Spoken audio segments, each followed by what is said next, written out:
നിങ്ങളുടെ ആർത്തവം അൺഹെൽത്തി ആണെങ്കിൽ കാണിക്കുന്ന ഏറ്റവും പ്രധാനപ്പെട്ട ലക്ഷണങ്ങളിലൊന്ന് നോർമലി ബ്ലീഡിങ് നമുക്കൊരു 5 മുതൽ 7 ദിവസം വരെയാണ് ഉണ്ടാവുക. 7 ദിവസത്തിലും കൂടുതൽ നീണ്ടു നിൽക്കുന്ന ബ്ലീഡിംഗ് ആണെന്നുണ്ടെങ്കിൽ തീർച്ചയായിട്ടും നിങ്ങളുടെ ആർത്തവം അൺഹെൽത്തി ആണ്. അത് ഉറപ്പായിട്ടും ഒരു ഡോക്ടറുടെ കൺസൾട്ടേഷൻ തേടേണ്ടതാണ്. ഇനി രണ്ടാമതായിട്ട് നിങ്ങൾ 1 മണിക്കൂർ കൊണ്ട് ഒന്നിലധികം പാഡുകൾ മാറ്റേണ്ടി വരുന്നൊരവസ്ഥ, അതായത് ഒരു ദിവസം തന്നെ ചിലപ്പോൾ ഒരു 10-12 പാഡുകൾ മാറ്റേണ്ടി വരുന്നൊരവസ്ഥ, ഇത് ശരിക്കും വിളർച്ചയൊക്കെ ഉണ്ടാക്കി ഒരുപാടധികം കോംപ്ലിക്കേഷൻസിലേക്ക് പോകുന്ന ഒരവസ്ഥയാണ്. സോ തീർച്ചയായിട്ടും നിങ്ങളൊരു ഡോക്ടറെ കൺസൾട്ട് ചെയ്യേണ്ടത് അത്യാവശ്യമാണ്.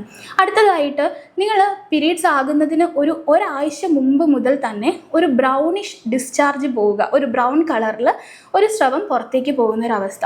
ഇത് പീരീഡ്സ് വന്നതിന് ശേഷവും പിന്നീട് കുറേ ദിവസത്തേക്ക് ഒരാഴ്ചയിലധികം വീണ്ടും ഒരു ബ്രൗണിഷ് ഡിസ്ചാർജ് പോകുന്നെങ്കിൽ നിങ്ങളുടെ മുൻപത്തെ പീരീഡ്സിലുള്ള മുഴുവൻ ബ്ലഡും ഒരുപക്ഷെ പുറത്ത് പോയിട്ടുണ്ടാകില്ല. അതുകൊണ്ടായിരിക്കാം ഈ ഒരു ബ്രൗണിഷ് ഡിസ്ചാർജ് ആയിട്ട് ഇങ്ങനെ വരുന്നത്. സോ ഇത് അൺഹെൽത്തി ആണ്. തീർച്ചയായിട്ടും നിങ്ങളൊരു ഡോക്ടറെ കണ്ടിരിക്കണം.